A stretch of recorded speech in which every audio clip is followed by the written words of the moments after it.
ஆண்டவருடைய நாமம் மகிமைப்படுவதாக. உங்கள் யாவருக்கும் ஆண்டவராக இயேசு கிறிஸ்துவின் நாமத்தினாலே என் அன்பின் வாழ்த்துக்களை சொல்லிக்கொள்ள ஆசைப்படுகிறேன். எனக்கு அருமையானவர்களே, இந்த நாளில் கூட விசேஷமாக பைபிள் கிளாஸாக நல்ல அருமையான ஒரு பாடத்தை கற்றுக்கொள்ள கர்த்தர் நமக்கு உதவி செய்வாராக. ஆதியாகமம் என்றாலே நமக்கு ஆரம்பம் எல்லாவற்றையும் தெளிவாக நமக்கு கற்றுக் கொடுக்கிற வேதாகமம்.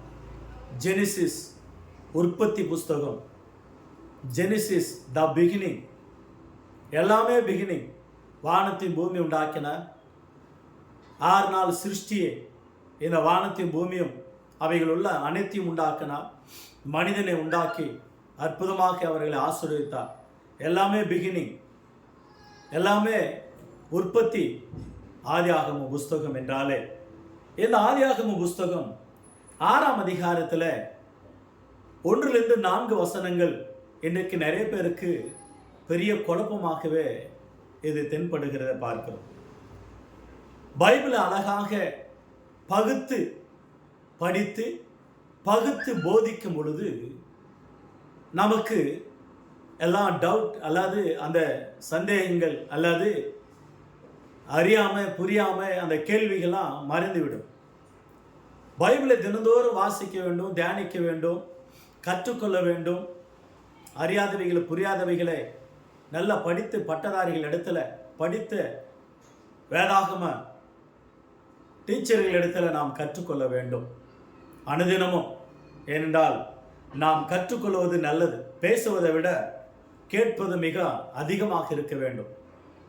எனவே பைபிளை அதிகமாக படிக்கணும். எத்தனை முறை படிச்சிருக்கிறீங்கன்னு நமக்கே ஞாபகம் இருக்கக்கூடாது, அவ்வளோ அதிகமாக படிக்க வேண்டும். எனவே 6ஆம் அதிகாரம் ஜெனிசிஸ் சாப்டர் 6 1 - 4 ஆதியாகமம் புஸ்தகம் 6ஆம் அதிகாரம் 1 முதல் 4 வசனங்களை கவனிங்க. என்னோடு கூட தயவுசெய்து பைபிளை திருப்பிக் கொள்ளுங்கள். மனுஷர் பூமியின் மேல் பெருக துவக்கி அவர்களுக்கு குமார்த்திகள் பிறந்த பொழுது மனுஷகுமாரர் தேவகுமாரர் மனுஷகுமார்த்திகளை அதிக சௌந்தரியம் உள்ளவர்கள் என்று கண்டு அவர்களுக்குள்ளே தங்களுக்கு பெண்களை தெரிந்து கொண்டார்கள். அப்பொழுது கர்த்தர், என் ஆவி என்றைக்கு மனுஷனோடு போராடுவது இல்லை, அவன் மாம்சத்தானே, அவன் இருக்கும் போகிற நாட்கள் 120 வருஷம் என்றார். அந்நாட்களில் ராட்சதர் பூமியில் இருந்தார்கள். பின்பு தேவகுமாரர் தேவகுமார்த்திகளோடு கூடுகிறதுனால் இவர்கள் அவர்களுக்கு பிள்ளைகளை பெற்ற பொழுது இவர்களும் பூர்வத்திலே பேர் பெற்ற மனுஷராகிய பலவான்களானார்கள். 2ஆம் வசனத்தில் தேவகுமாரர் யார், மனுஷகுமார்த்திகள் யார்? தேவகுமாரர் யார், மனுஷகுமார்த்திகள் யார்? நிறைய கேள்வி நிறைய இருக்கிறத பார்க்கும். தேவகுமாரர் என்றால் இன்னைக்கு உலகத்தில் ஒரு தவறான உபதேசங்கள் இருக்கு. அந்த தவறான உபதேசங்கள் வேதத்தை சரியான வகையில் அறிந்து கொள்ளாததுனால, தப்பான எண்ணங்கள் கொண்டு அறியாததுனாலே, புரியாததுனாலே, அது கற்றுக்கொள்ளாததுனாலே, அவர்கள் இஷ்டம் போல சுய நேனத்தினால வேதாகமத்தை போதித்த தவறான உபதேசங்கள் உலகத்தில் உண்டு. தேவகுமாரர்கள் யார் என்றால் தேவதூதர்களாம். மனுஷகுமார்த்திகள் யார் என்றால் பூமியில் வாழ்கிறவர்களாம். தேவகுமாரர்கள் அல்லது தேவதூதர்கள் மனிதர்களுடைய பெண்கள் அதிக சௌந்தரியம் உள்ளவர்கள் என்று கண்டு அவர்களோடு கூட இணைந்து அவர்கள் உறவு வைத்துக் கொண்டார்கள். ஆகையினால்தான் அவர்களுக்கு ராட்சதர்கள் பிறந்தார்கள் என்று ஒரு தவறான போதனை உலகத்தில் உண்டு. ஒன்று புரிந்து கொள்ள வேண்டும், தேவதூதர்கள் மனுஷகுமாரரோடு கூட இணைந்தால் நல்ல பக்தி உள்ள தேவனை போல ஆண்டவருக்கு பிரயோஜனம் உள்ளவர்களாக அளவுள்ளவர்களாக பிறக்க வேண்டும் பிள்ளைங்க. ராட்சதர்களாக பிறக்கக்கூடாது இல்லையா? அது அந்த போதகத்தாண்ட ஒரு தவறான போதனை அப்படின்னு அங்கேயே அது தென்படுகிறது பார்க்கிறோம் இல்லைங்களா? இரண்டாவதாக ஏவாள் ஏதேன் தோட்டத்தில் அந்த கனியை புசிக்கும் பொழுது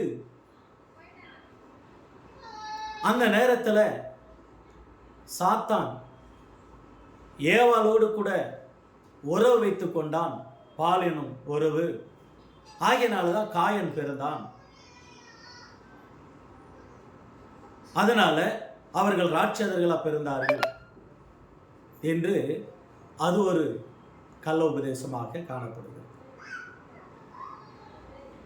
எனக்கு அருமையானவர்களே, உலகத்தில் தவறான செய்திகள், தவறாக போதிக்கக்கூடிய போதனைகள் உலகத்தில் உண்டாயிற்று.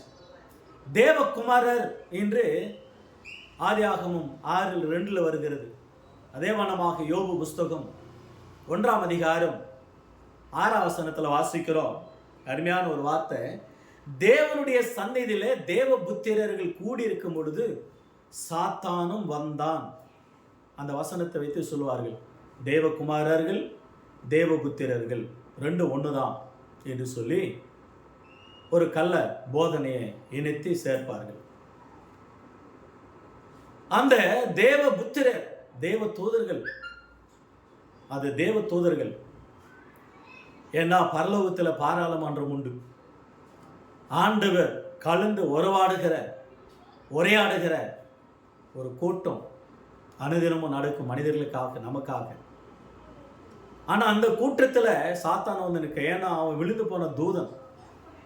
அங்கேயும் போக முடியும், பாதாளத்துக்கும் போக முடியும், பூமிக்கு வர முடியும். ஏனென்றால் ஆண்டவர் அவனுக்கு அந்த அளவில் பவர் கொடுத்தார்.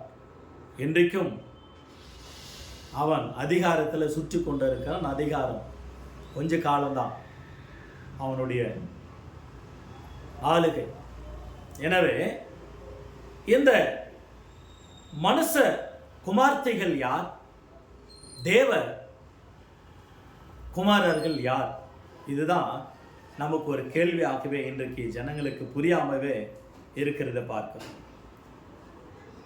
இதுவரை நான் சொன்ன காரியங்கள் அனைத்தையும் தவறான போதனை, தப்பானவைகளாக காணப்படுகிறது. அப்போ தேவகுமாரர்கள் யாரு என்று சொன்னால் ஆண்களை குறிக்கும். மனுஷ குமார்த்திகள் யார் என்றால் பெண்களை குறிக்கும். நாம் அருந்தா புரிந்து கொள்ள வேண்டும், ஒரு குறிப்பு. ஆகவே தேவகுமாரர்கள் என்றால் ஆண்கள், மனுஷ குமார்த்திகள் என்றால் பெண்கள். இவர்கள் இருவருமாக ஒன்றாக இணைந்து திருமணம் செய்து கொண்டு தங்கள் சுயேஷ்ட போல வாழ்ந்தார்களே தவிர கடவுளுக்கு புரோஜனமாக, தேவனுக்கு புரோஜனமாக வாழவில்லை. அங்க வந்த மிஸ்டேக். மீண்டும் 3வது குறிப்பு கூட சொல்லுகிறேன். அப்போ காயன் சாத்தானால் பிறந்தவன் என்று ஒருத்தர் சொல்லுகிறார். அது மிக தவறானது. ஆதியாகமம் 4 அதிகாரம் 1 வசனத்துல அற்புதமான ஒரு வார்த்தை நீங்க கவனிங்க. ஆதாம் தான் மனைவியாகிய ஏவாளை அறிந்தான். அவள் கர்ப்பவதியாகிய காயனை பெற்று கர்த்தரால் ஒரு மனுஷனை பெற்றேன் என்றார்.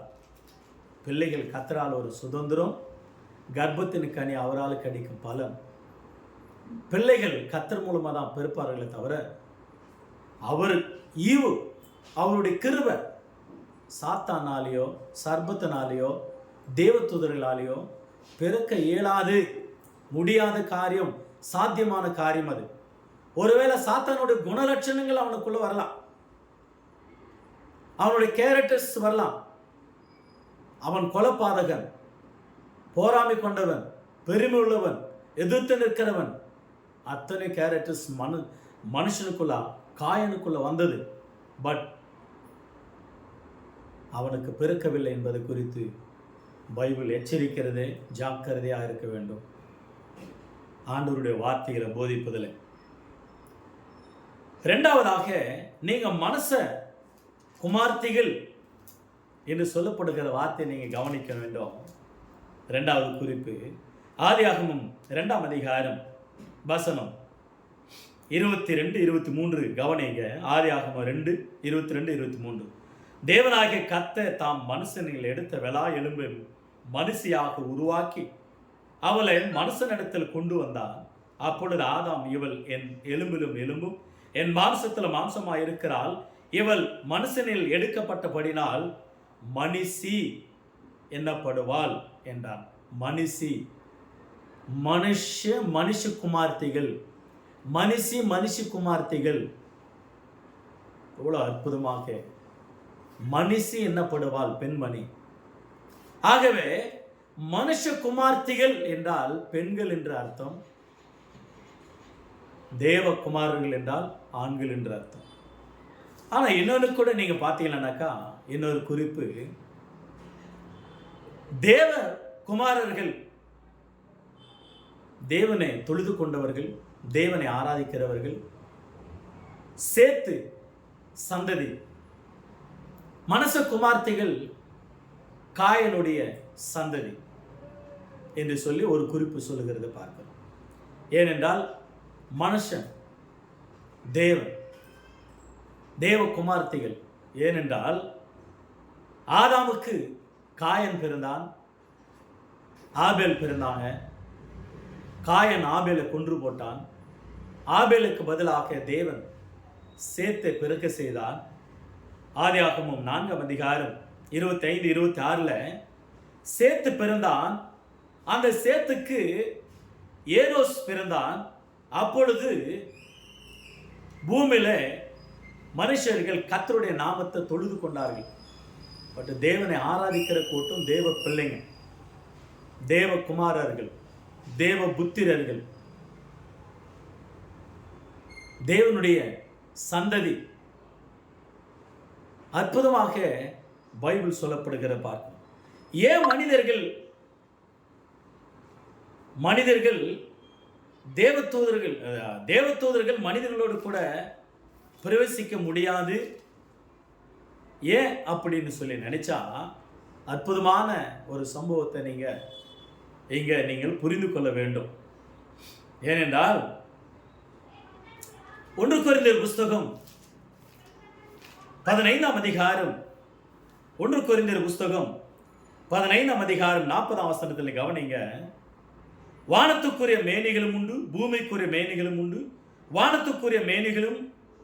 வானத்துக்குரிய மேனிகளுடைய மகிமை வேறு, பூமிக்குரிய மேனிகளுடைய மகிமை வேறு. நீங்க மத்தேயு, மார்க்கு, லூக்கா இந்த புஸ்தகத்தில் நீங்க 3 சுவிசேஷங்களில் சதுசேயர் ஒரு கேள்வி கேட்க வராங்க.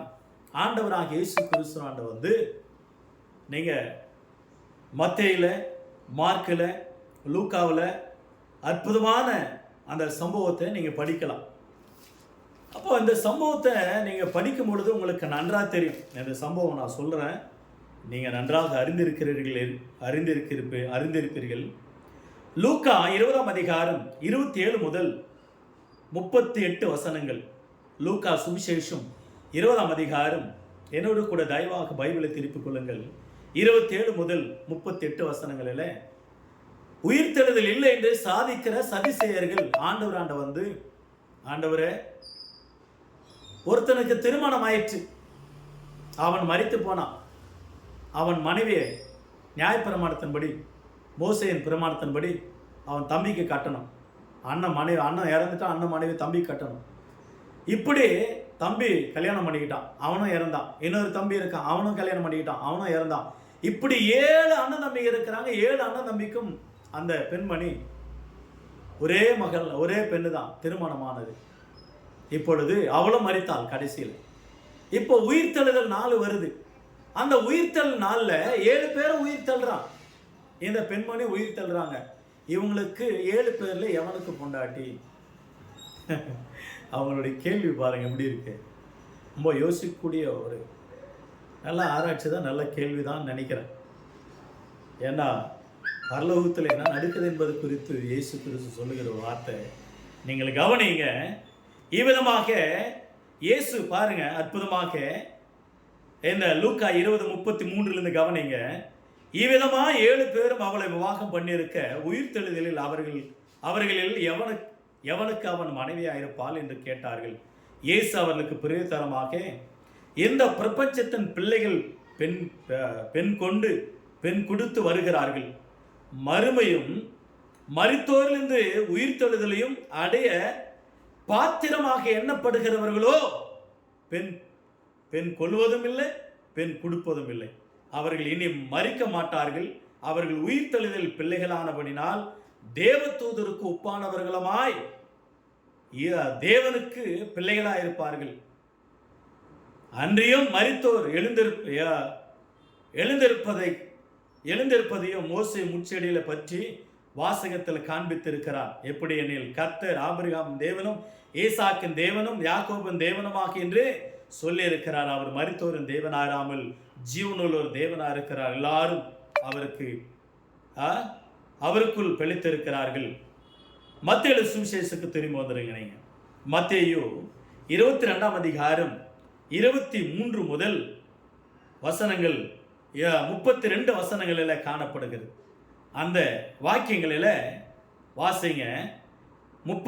மத்தேயு 22:29 வசனம். இயேசு அவர்களுக்கு பிரேத்தனமாக, நீங்கள் வேத வாக்கியங்களையும் தேவனுடைய வல்லமையும் அறியாமல் தப்பான எண்ணம் கொள்ளுகிறீர்கள். உயிர்த்தெழுதல கொல்வானையும் கொடுப்பானையும் இல்லை, அவர்கள் பரலோகத்தில் தேவதூதர்களை போல் இருப்பார்கள். It is wonderful. ஆண்டவருடைய பதில். தேவதூதர்கள் மனுஷர்களோடு கூட உறவு கொள்ளவும் முடியாது, செக்ஸ் வைத்துக் கொள்ள முடியாது. ஏனென்றால் இந்த சரீரத்துக்கு மட்டும்தான் அந்த பாலினம் உறவு கொள்ளக்கூடிய, உடல் உறவு கொள்ளக்கூடிய ஒரு தன்மை. ஆனால் ஆத்மாவுக்கு கிடையாது. பெண்களாண்ட இருக்கிற ஆத்மா ஒன்று தான், ஆண்களாண்ட இருக்கிற ஆத்மா ஒன்று தான். இந்த பாலினத்தை சேர்ந்ததுன்னு கிடையாது. ஆத்மாவுக்கு பாலினம் கிடையாது, தேவ தூதர்களுக்கு பாலினம் கிடையாது. அவர்கள் பெண்களோடு கூட கூடி பிள்ளை பெற்றுக் கொள்ளக்கூடிய அளவில் அவர்கள் பாலினத்தை சேர்ந்தவர்கள் அல்ல என்பதை குறித்து தேவனே சொல்லியிருக்கிறார். நீங்க வேத வாக்கியங்களே அறியாமையினால தப்பான எண்ணம் கொண்டு தப்பான உபதேசத்தை நீங்க சொல்லுகிறீர்கள். உங்களுடைய எண்ணங்களை மாற்றிக்கொள்ளுங்கள். பரலோகத்தில் கொடுக்கிறவனும் இல்லை, பெண் கொடுக்கிறவனும் இல்லை, பெண் கொள்கிறவனும் இல்லை. அவர்கள் உயிர்த்தெழுந்த பிற்பாடு தேவ தூதர்களுக்கு ஒப்பாக தேவனுடைய பிள்ளைகளாக என்றென்றைக்கும் இருப்பார்கள், என்றைக்கும் மறிக்க மாட்டார்கள். எட்டர்னல் லைஃப், நித்தியமான வாழ்வு என்று ஆண்டவர் தெளிவாக வேத வசனத்து மூலமாக இயேசுவே சொன்ன உபதேசம், இயேசுவே சொன்ன வார்த்தையாக இருக்கிறது என்பது குறித்து நீங்கள் மறந்துவிடக்கூடாது. ஆகவே எனக்கு அருமையானவர்களே, அற்புதமாக தேவகுமாரர்கள் யார் என்றால் ஆண்கள், மனுஷகுமார்த்திகள் யார் என்றால் அவர்கள் பெண்கள். ஆகவே இன்றைக்கு உலகத்தில் கூட அதிகமாக ஆண் அழகனை விட பெண்கள் அழகு போட்டி, யார் மிஸ் என்று சொல்லி போட்டியில் தேர்வு அதிகமாக பெண்கள் முன்வந்து நிற்கிறத பார்க்கும். அதிக சௌந்தரம் உள்ளவர்களாக அற்புதமாக தேவனுடைய சிருஷ்டியில பெண்கள் ஆண்டவருக்கு அற்புதமாக பணி செய்கிற, ஆண்டவர் சாயலில் உருவாக்கப்பட்ட மனுஷனுக்கு பணி செய்கிற அற்புதமான கருவிகளாக அவர்கள் இருக்கிறார்கள் என்பது குறித்து மறந்துவிடக்கூடாது. ஆகவே அற்புதமாக இந்த சுவிசேஷத்தை விட்டு வேற கள்ள போதனையும் சொல்லுகிறவர்கள் சபிக்கப்பட்டவர்கள் என்று கலாத்தியர் 1:6-7 சொல்லப்படுகிறது நாம் பார்க்கிறோம். எனவே வேத வாக்கியங்களை அறியாததுனால தப்பான எண்ணம் கொண்டு இருக்கிறார்கள். வேதம் சொல்லுகிறது. 2 பேதுரு புஸ்தகத்தில் பேதுரு ஆனவர் என்ன சொல்றாருன்னா, பேதுரும் சீஷன் தான், அப்போஸ்தலர். அந்த அப்போஸ்தலனாகிய பவுல் ஆனவரும் அப்போஸ்தலர் தான். ஆனா அப்போஸ்தலனாகிய பவுல் எழுதின நிருபங்கள் பேதுருக்கு படிக்கிறதுக்கே கொஞ்சம் அரிதா இருக்குது. அரிதான்னா கஷ்டமா இருக்கு, புரிந்து கொள்ள முடியாத ஒரு நிலை இருக்கு. அந்த வசனம் பாருங்க, 2 பேதுரு புஸ்தகம் 2 பேதுரு புஸ்தகம் 3 அதிகாரம் 15-16 வாக்கியங்கள். 2 பேதுரு புஸ்தகம் 3 அதிகாரம் 15-16. மேலும் நம்முடைய கர்த்தரின் நீடிய பொறுமையும் ரட்சிப்பு என்று எண்ணுங்கள். நமக்கு பிரியமான சகோதரனாகிய பவுல் தனக்கு அருளப்பட்ட ஞானத்தினால் இப்படியும் உங்களுக்கு எழுதியிருக்கிறான். எல்லா நிருபங்களிலும் இவளை குறித்து பேசியிருக்கிறான். அவன் சொன்னவைகளில் சில காரியங்கள் அறிகிறதற்கு அரிதா இருக்கிறது. கல்லாதவர்களும் உறுதி இல்லாதவர்களும் மற்ற வேத வாக்கியங்களை பொருட்டுகிறது போல தங்களுக்கு கேடு வரத்தக்கதாக இவைகளையும் பொருட்டுகிறார்கள். என்ன சொல்றாரு பேதுரு? பவுல் மூலமாக ஆவியானவர் எழுதியிருக்கிறார். அந்த நிருபங்களையும் வாக்கியங்களையும் அந்த புஸ்தகங்களை படிக்கிறதுக்கு நம்ம கொஞ்சம் கஷ்டமா இருக்கு, அரிதா இருக்கு. ஆனா படிக்காதவர்களுக்கு என்ன? படித்தவர்களுக்கு அரிதா இருக்கு, கொஞ்சம் கஷ்டமா இருக்கு. படித்த ஞானிகளுக்கு கூட. படிக்காதவன் என்ன சொத்து முட்டாள், ஒண்ணுமே தெரியாது. படிச்சு உடனே அப்படியே போதிக்க வேண்டாம், கண்டபடி பேச வேண்டியதுதான். கடந்த காலம் என்ன, நிகழ்காலம் என்ன, வருங்காலம் என்ன, நடந்த வசனங்கள் என்ன, நடக்க போற வசனங்கள் என்ன, தீர்க்க தரிசனங்கள் நடக்க போற வசனங்கள் என்ன, பகுத்து அறிவதே கிடையாது. அந்த பகுத்தறிவே கிடையாது.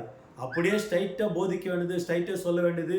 தப்பான உபதேசத்துல கொண்டு போக வந்த ஜனங்களை அவனும் புரியாது, புரிந்து கொள்ள காத்திருக்கிறவனும் புரிய வைக்க இயலாத நிலைமை இன்றைக்கு கள்ள போதனைகள் உலகத்தில் தோன்றி இருக்கிறது.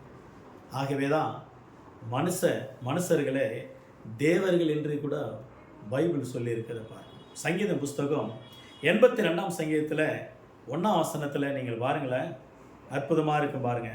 82ஆம் சங்கீதம் 1ஆம் வசனத்தில், தேவ சபையில் தேவன் எழுந்தருளி இருக்கிறார், தேவர்களின் நடுவிலே அவர் நியாயம் விசாரிக்கிறார். தேவர்கள் நடுவில் கீழே நீங்க வாசிங்க 6ஆம் வசனம். நீங்கள் தேவர்கள் என்றும் நீங்கள் எல்லாரும் உன்னதமானவரின் மக்கள் என்றும் நான் சொல்லியிருந்தேன். நீங்கள் தேவர்கள் என்றும். யோவான் 10ஆம் அதிகாரம் 36, 37, 34, 35 யோவான் 10ஆம் அதிகாரம், யோவான் சுவிசேஷம் 10ஆம் அதிகாரம் 34, 35 ஆண்டவராக இயேசு கிறிஸ்து சொல்லுகிற ஒரு வார்த்தை, வேதத்தை ஏந்தினவர்கள், தேவனை ஏற்றுக்கொண்டவர்கள், ஆண்டவரை பின்பற்றுகிறவர்கள் தேவர்கள் என்று சொல்லி இருக்கிறது உங்கள் வேதாகமத்தில் என்று ஆண்டவர் சொல்லி நமக்கு நல்ல ஒரு விளக்கத்தை சொல்லுகிறார். 1 பேதுரு 2ஆம் அதிகாரம் 9ஆம் வசனத்துல, நீங்கள் ராஜாக்கள், நீங்கள் பரிசுத்த கூட்டம், நீங்கள் ஆசாரியர்கள். வெளிப்படுத்தின விசேஷம் 1ஆம் அதிகாரம் 6ஆம் வசனத்துல, 1 பேதுரு 2:9 நீங்கள் ஆசாரியர்கள், நீங்கள் பரிசுத்த கூட்டம். அற்புதமாக நீங்க ராஜாக்கள். It is a royal people. You are royal people. You are priest, the holy people.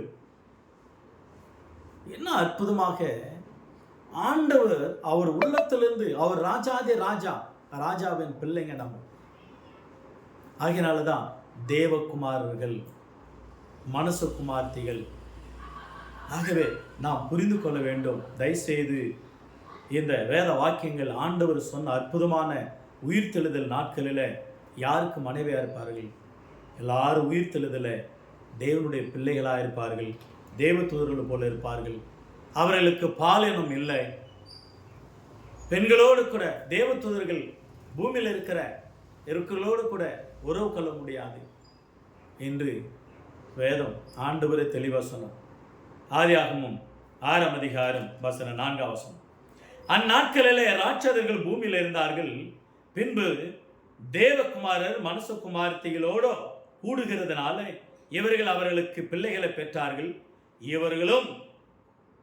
இவர்களும் என்ன ராட்சதர்கள், இவர்களும் பூர்வத்தில் பேர் பெற்றவர்கள் மனுஷராகிய பலவான்கள் ஆனார்கள். இந்த வார்த்தை யாருடைய பிள்ளைங்க அப்படின்னு நீங்க பார்த்தீங்கன்னாக்கா, ஏனோக்குன்னு 2 பிள்ளைகள் வருது. ஒன்று காயனுடைய மகன்தான் ஏனோக். ஆதியாகமம் 4ஆம் அதிகாரம் 17ஆம் வசனத்துல, காயன் தன் மனைவியை அறிந்தான், அவள் கர்ப்பவதியாகிய ஏனோக்கை பெற்றாள். அப்பொழுது அவன் ஒரு பட்டணத்தை கட்டி அந்த பட்டணத்துக்கு தான் குமாரனாகிய ஏனோக்கனுடைய பேரை வைத்தான். ஏனோக்குக்கு ஈராத் பிறந்தான். ஈராத் மெகுவேலை பெற்றான். ஒருவேளை இந்த ஏனோக்கா இருக்குமா அப்படின்னு நீங்க யோசிக்கலாம். இன்னொரு ஏனோக்கு இருக்கார் இல்லையா, உங்களுக்கு தெரியும் இல்லையா? இன்னொரு ஏனோக்கு யாரு? ஏரேத் மகனாகிய ஏனோக். ஆதியாகமம் 5ஆம் அதிகாரம் வசனம் 19. ஏரேத் ஏனோக்கு பெற்றான். இந்த ஏனோக்கினுடைய மகன் தான் மெத்துசலா. இந்த ஏனோக்கு இயேசு கிறிஸ்துனுடைய இரண்டாம் வருகை குறித்து அறிவித்தார். இது உங்களுக்கு நன்றாக தெரியும். எபிரேயர் 11 அதிகாரம் 5 வசனத்தில், யூதா 14, 15 வசனங்களில் இயேசு கிறிஸ்துனுடைய இரண்டாம் வருகை குறித்து அற்புதமாக பேசின ஏனோக். ஒருவேளை இவருடைய சந்ததியா இருக்குமா? இருக்கா. அப்ப யாருடைய சந்ததியா இருக்கும்? காயனுடைய சந்ததி. யார் என்றால் இந்த ராட்சதர்கள். நீங்கள் என்னாகமம் புஸ்தகம் 13 அதிகாரம்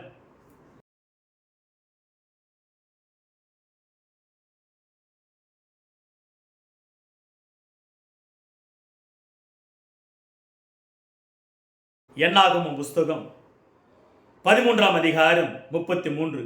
அங்கே ராட்சதர் பிரிவையான ஏனோக்கின் புத்திரரா குமாரராகிய ராட்சதரை கண்டோம். நாங்கள் எங்கள் பார்வைக்கு வெற்றிகளை போல இருந்தோம், அவர்கள் பார்வைக்கு அப்படியே இருந்தோம் என்று சொல்லி இப்படி இஸ்ரவேல் புத்திரருக்குள்ள தங்கள் சுற்றி பார்த்து வந்த தேசத்து குறித்து துர்செய்தியை பரம்ப செய்தார்கள். 32 வசனத்தில் கூட அவர்கள் எல்லாரும் மிகவும் பெரிய ஆட்களாக இருந்தார்கள். இப்போ ஆதியாகமத்தில் வாசிக்கிறோம், காயின் மேலே ஆண்டவர் ஒரு அடையாளத்தை போட்டார். என்ன அடையாளம்? ஆதியாகமம் 4 அதிகாரத்தில் ஒரு அடையாளத்தை போட்டார் என்று வேதம் சொல்லுகிறது. என்ன அடையாளம் பாருங்க. ஆதியாகமம் 4 அதிகாரம் வசனம் 13, 14 ஆகிய வசனங்களில் அவன் சரீரத்து மேல அவனுக்கு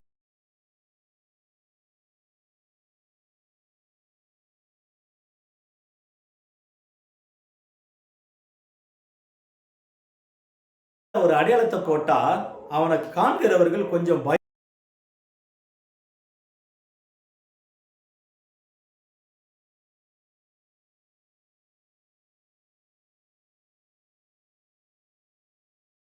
ஆப்பிரிக்காவை குறித்து 7 அடி இருக்கும்போது நமக்கு கொஞ்சம் பயம் வரும். என்னடா அவன் இப்போ 7 அடி இருக்கான். அப்படி 7 அடி இருக்கிறவங்கள பார்த்து, கரையில் இருக்கிறவங்கள பார்த்து நம்ம ஆட்கள் சொல்றத பார்க்கிறோம்.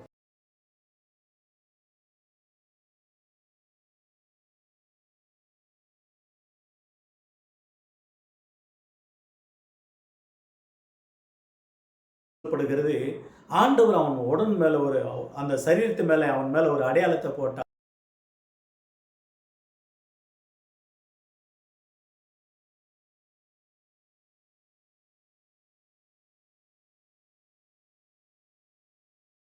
சந்ததி ஆகிய ஏனாக்கின் குமாரர்கள் ராட்சதர்கள் என்று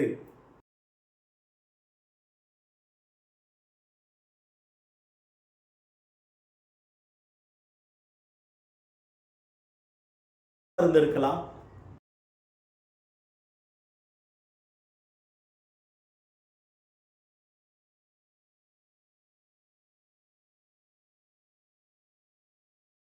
நீங்க அந்த ஏனாக்கின்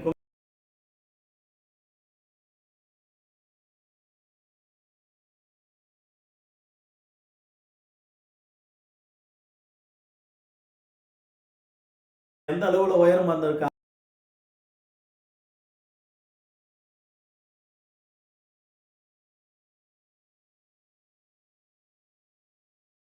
அவன் இனத்தை சேர்ந்தவர்.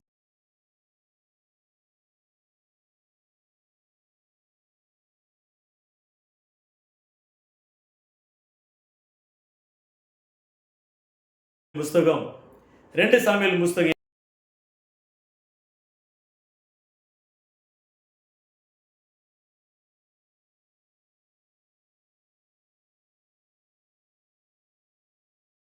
தாவீதுனுடைய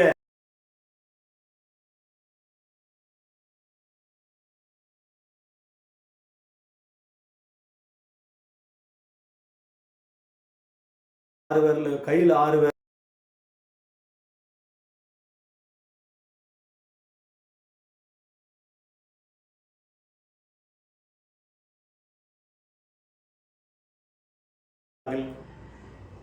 துன்மார்க்கமாக வாழ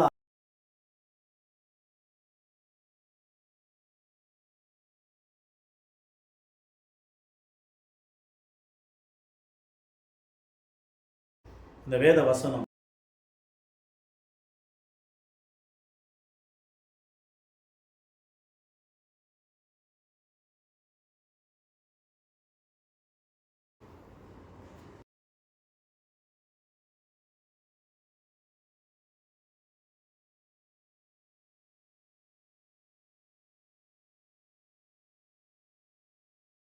ஞானஸ்தானம் பெற்றதை சொல்லிக்கிட்டே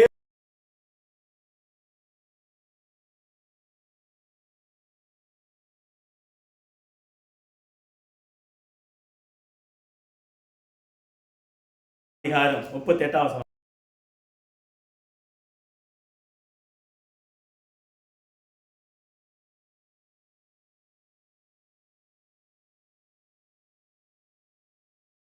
of God.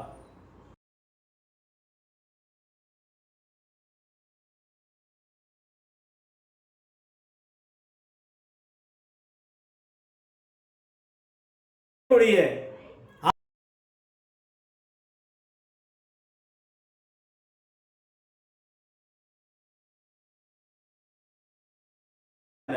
கர்த்தருடைய பிள்ளைகள்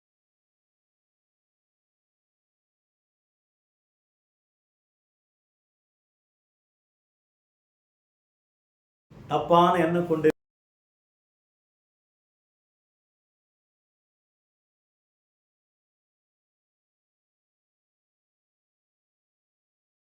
நித்தியமா இருப்பார்கள்.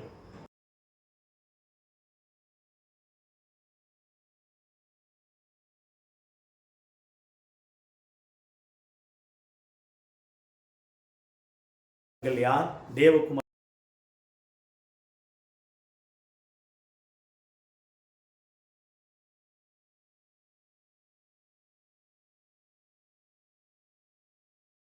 நிறைய கேள்விகளுக்கு